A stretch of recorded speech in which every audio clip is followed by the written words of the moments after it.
Greetings everyone, my name is Tony Holowitz and thank you for being here for this tutorial on Link2Quotes. In this very quick tutorial I want to make a distinction about two different types of settings.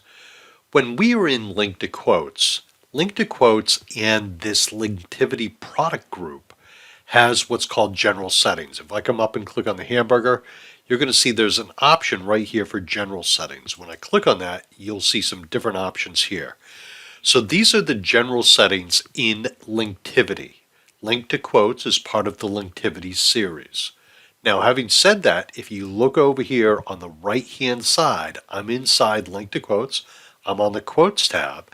But over here, there's an option for settings.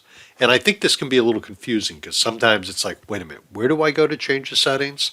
So there's general settings, and then there's product settings for Link2Quotes. So I'm going to click right here on settings, and you're going to see we have a whole range of different options here, which I'm going to talk about in more detail in upcoming tutorials. But I just wanted to make that distinction.